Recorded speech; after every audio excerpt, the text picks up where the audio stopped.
らっしゃいませ。Welcome to サムライ寿司スピリッツ。どうぞ。はい、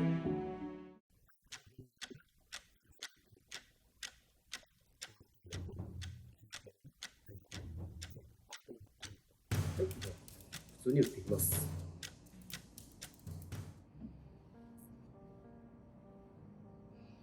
Cut the sliced toro into pieces of the right size for sushi.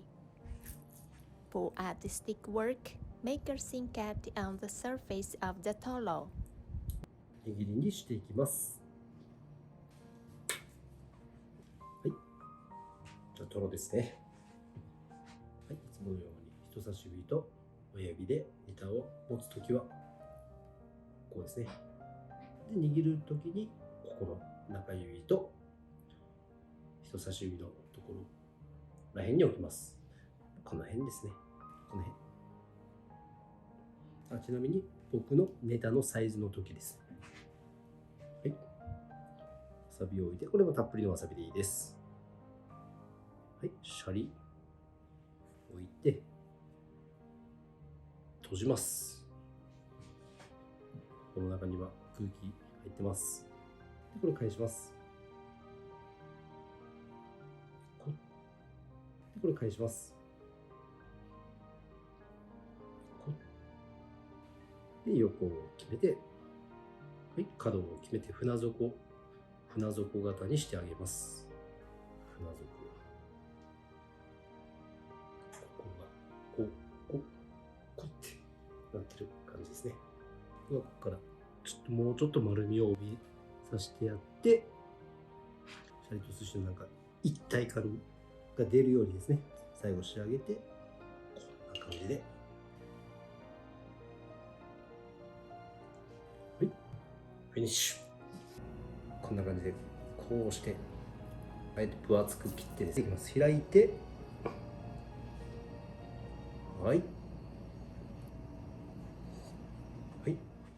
Let's review the process of making Toro's nigiri. Toro is a part between akami and chutoro.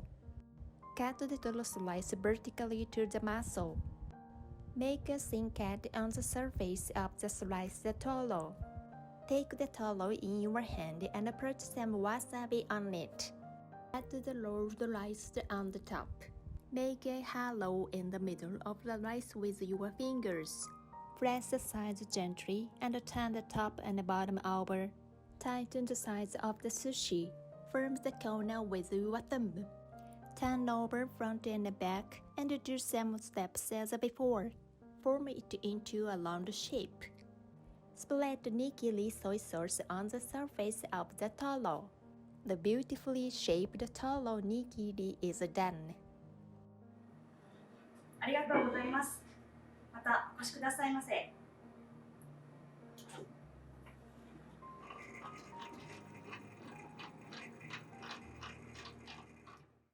Thank you for watching our videos on YouTube. We will upload videos every Tuesday, Thursday, and Saturday.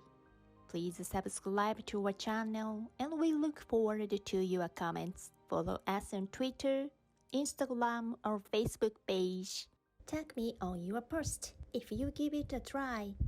And check out our next video.